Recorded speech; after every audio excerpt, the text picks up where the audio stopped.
Hi, I'm John Rogers, Hi, I'm Kate Rourke. and we're here to talk to you about the Rule of Three, the Librarians episode that combines technology and magic. And this was a really fun episode. And this was kind of our straight up X-Files episode. When we really started thinking about the Librarians, we said, what's the show? It's the fun episodes of the X-Files.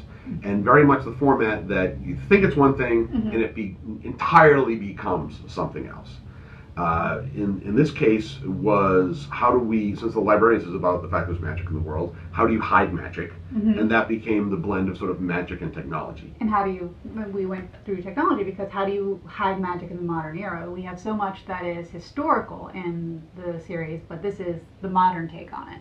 Yeah, there was a lot of fun. It was, a lot of these shows become, there's a thing from the old days that is lost, let's go get. Yeah. And it doesn't treat magic as, look, if people can do magic, they're around. They're out there. You would not just give up that sort of power. How are they disguised? And I think we came up with some nice stuff. Also, Alicia Witt is a guest star in it as the person who organized the science fair. And is awesome. And is awesome, the central conceit of the show. And that was your idea. We actually had, we're motivating ourselves around the students, and you came up with the idea of a teacher as kind of the focal point. And so part of the fun was we all had this impression. We wanted a competition. We wanted to address Cassandra, Cassandra's past. And again, look, every show's job is to be a well-designed show. You have an object that you throw into the room, and it bounces off all the characters in a different way.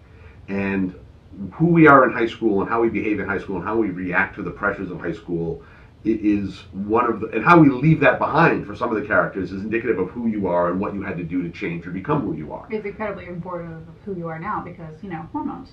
So we spent a good week trying to figure out what all the characters were like in high school. Every show sits down and goes, what are they like now? How do they interact now? But a lot of the fun was, well, who did Baird hang out with? Like, did Stone hide his genius or not? Like, you learn how to hide your genius like that. Did Ezekiel even go to high school? Yes, that was a big question. We actually have a very cool theory about Ezekiel's parents, which maybe we'll do in season 2, but it's probably not what you think it is. Talking about stuff on the set, this was a lot of fun because it was science fair time, and we all had very different recollections of science fairs. Yes. And then we actually were like, well, how do we design all this stuff? This is a production nightmare. And we actually just called the people around Portland who have done science fairs. So most of the exhibits in the episode are somebody's real exhibit. Yes. Yeah, they're actually somebody, not always the same kid who's standing in front of it. A lot of times it's actors, but we didn't actually have to build too big a set. We actually went and got everyone's displays and everything like that, and it saved us an enormous amount of time and money. So thank you, Portland Science Geeks, because you helped us make TV. Exactly. I think that's it for that episode. Yeah, good. Enjoy it, watch it, email us if you like it. Don't email us if you don't like it, and we'll see you soon.